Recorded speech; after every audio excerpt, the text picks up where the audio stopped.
Madam आपका order. भैया भाभी। मैडम जल्दी लीजिए, मुझे अपनी बीवी को हॉस्पिटल लेके जाना है। जी भैया, मैं पैसे लेकर आई बस। अजीब लोग हैं, पहले ही पैसा ले आई हो तुम शांत रहो, मैं हॉस्पिटल लेके चलता हूँ तुम्हें। भैया आप, भाभी आप यहाँ? अबे तुम यहाँ पे? हाँ ये मेरा घर है। और आप यहाँ ये डिलीवरी की ड्रेस क्यों पहनी हुई है? आप दोनों अंदर आइए, अंदर आइए। नहीं छोटे, तू ये ऑर्डर ले ले। अंदर आइए। आइए, आपकी हालत ठीक नहीं है।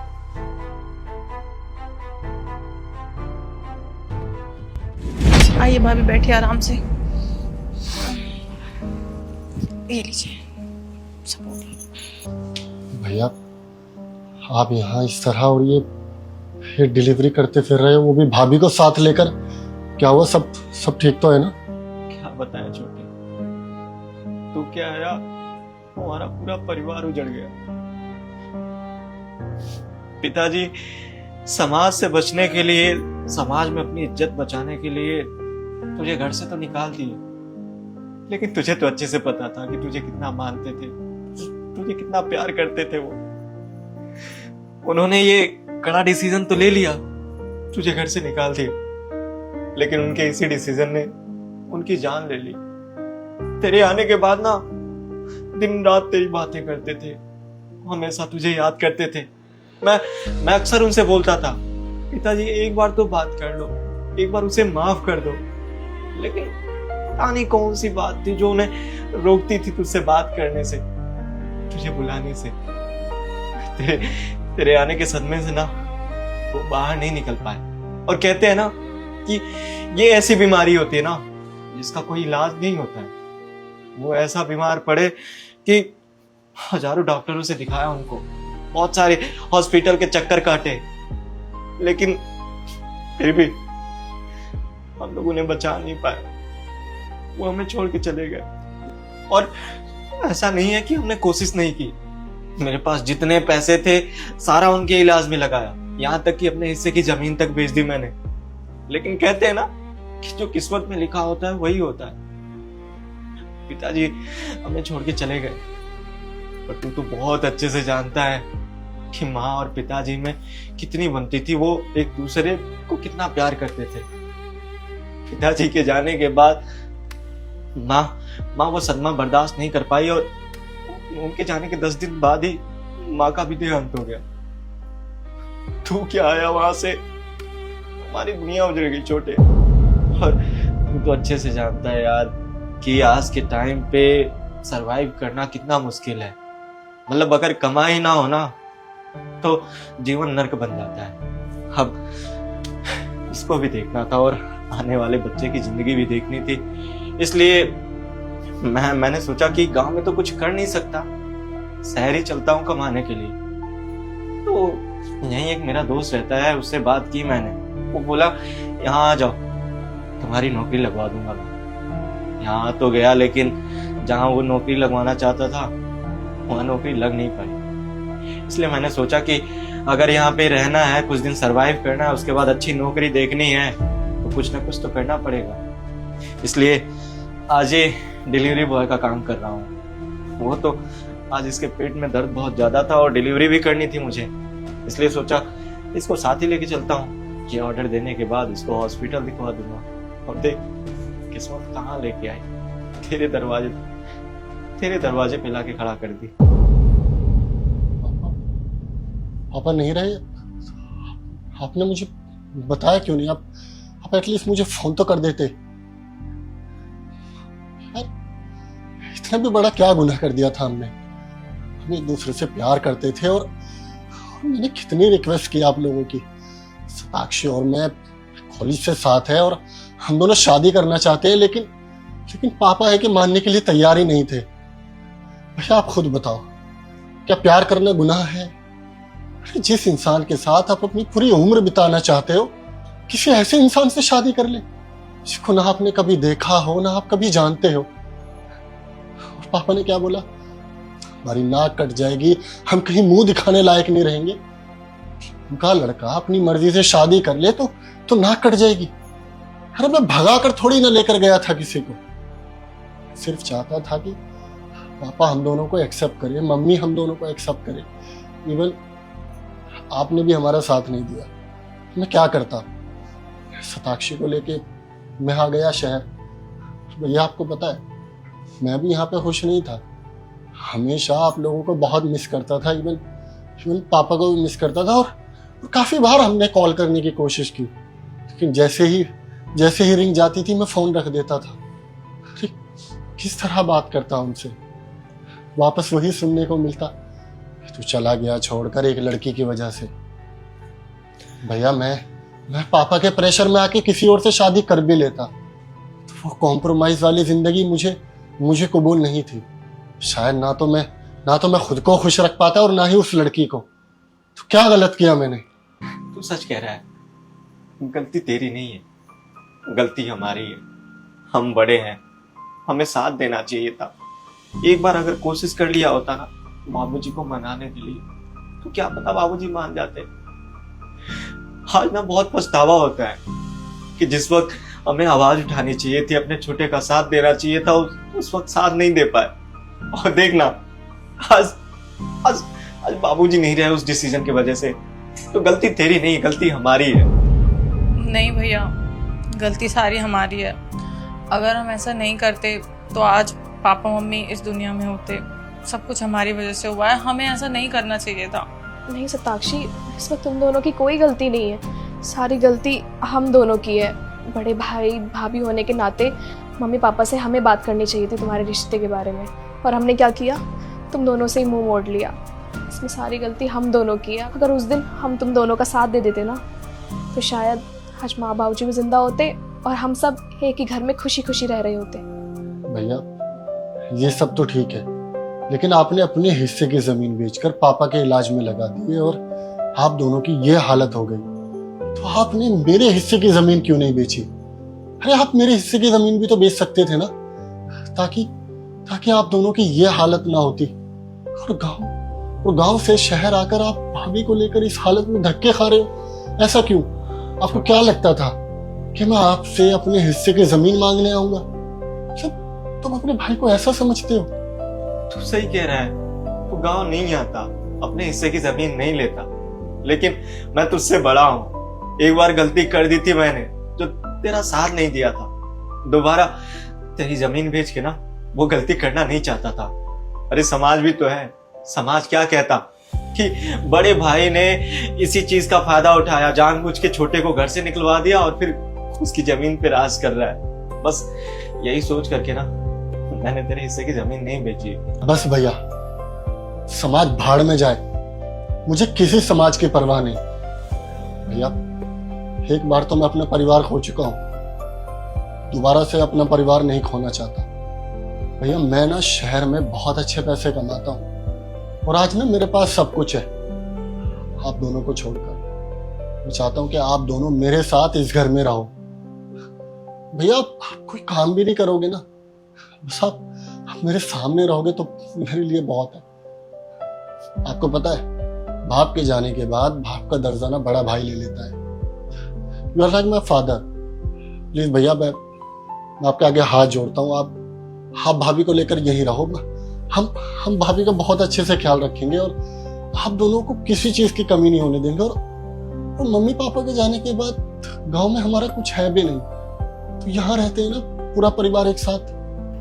हाँ भैया भाभी, सैम बिल्कुल सही बोल रहे हैं। इतना बड़ा घर है और वैसे भी हम दोनों यहाँ पे अकेले रहते हैं, हमें फैमिली की बहुत कमी खलती है, और आप लोग रहेंगे तो हमें बहुत अच्छा लगेगा। और हम दोनों कमाते हैं तो आप दोनों के कमाने की भी जरूरत नहीं है। और भैया प्लीज मना करने से पहले एक बार भाभी की हालत देखिए ना, मैं इनका बहुत अच्छे से ख्याल रखूंगी। मान जाइए ना, दोनों इतना बोल रहे हैं, हम यही रह लेते हैं ना उनके साथ। तुम लोग सच कह रहे हो, जरूरी नहीं है कि जो उम्र में बड़ा हो वही सही डिसीजन लेता।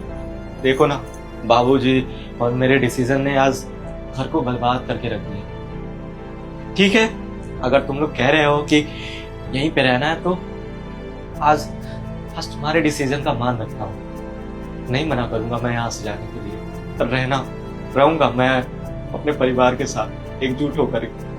थैंक यू भैया। शताक्षी आप एक काम करो, आप भाभी को लेकर अंदर जाओ, मैं फैमिली डॉक्टर को फोन करता हूँ, वो आके भाभी की कंडीशन चेक कर ले। चलिए भाभी, आइए भाभी।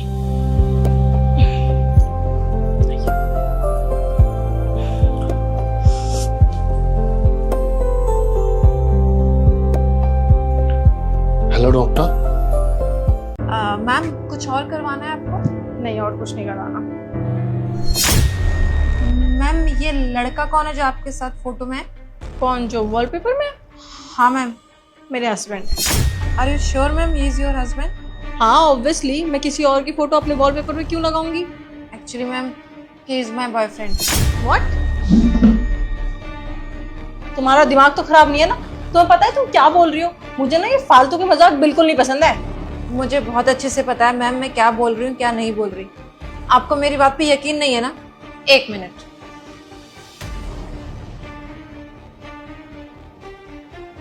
ये देखिए, ये फोटो तुम्हारे साथ? हम दोनों का 1 ईयर का रिलेशनशिप रहा। ऐसा कैसे हो सकता है? हमारी लव मैरिज थी और सैम मुझसे बहुत प्यार करते हैं। सैम मेरे साथ ऐसा बिल्कुल नहीं कर सकते।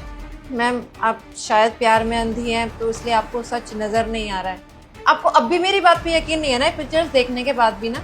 ठीक है मैम, मैं अभी आपको प्रूफ कर देती हूँ कि मैं सच बोल रही हूँ या झूठ बोल रही हूँ। एक मिनट।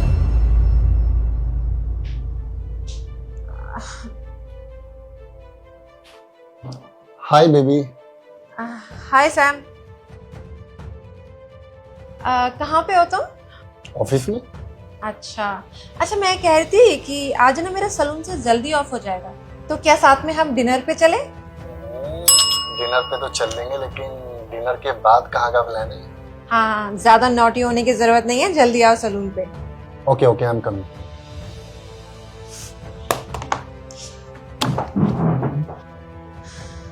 मैम अब तो आपको मेरी बात पे यकीन आ गया ना? ये इंसान हम दोनों को धोखा दे रहा है और हम दोनों का यूज कर रहा है। देखो मेरा दिमाग काम नहीं कर रहा। मुझे सैम पे बहुत ज्यादा यकीन है। पता नहीं तुम क्या बोले जा रही हो। मैम मैं आपकी कंडीशन बिल्कुल समझ रही हूँ और ये सब होना बिल्कुल नॉर्मल है, क्योंकि आपको अपने पति पे अंधा भरोसा है। आपको लगता है आपका पति आपसे चीट ही नहीं कर सकता, वो दुनिया का सबसे शरीफ इंसान है। लेकिन मैम उस इंसान को सबक तो सिखाना ही पड़ेगा। सबक तो सिखाना है, पर कैसे?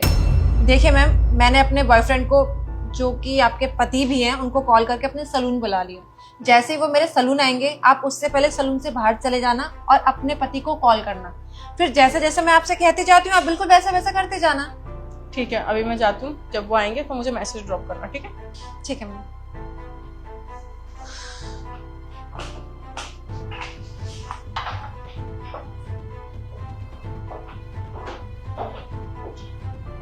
ओ,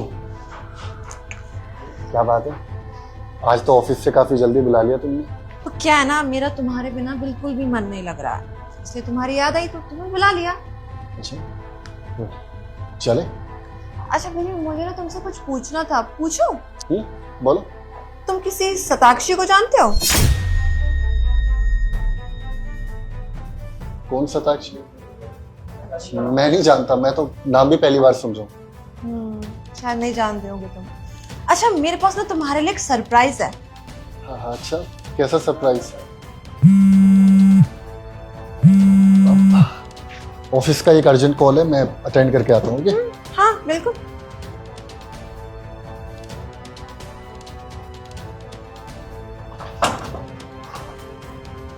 हाँ शताक्षी बोलो।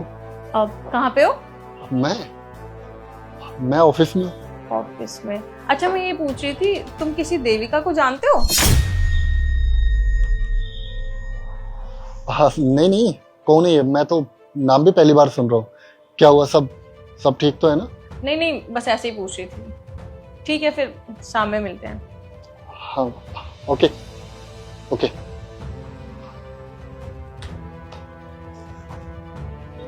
यार ये दोनों एक दूसरे के बारे में क्यों पूछ रही है? अरे सैम तो ऐसे ही ज्यादा सोच रहा है।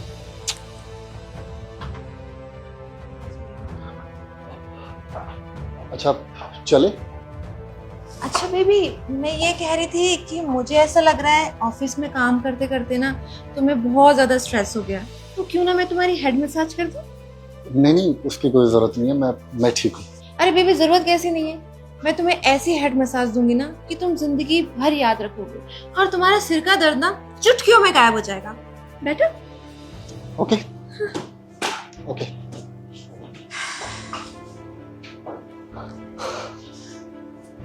रिलैक्स।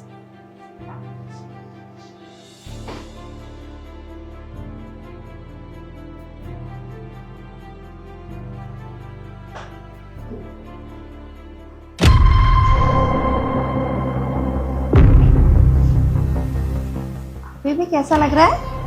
अच्छा, वैसे तुम कुछ सरप्राइज के बारे में बताओ ना, क्या सरप्राइज? बेबी वो तो जब तुम अपनी आंखें खोलोगे ना, तब तुम अपनी आंखों से खुद ही देख लेना, और उस सरप्राइज को देखने के बाद ना तुम्हारे होश उड़ जाएंगे। तो अभी खोलो। हाँ बिल्कुल।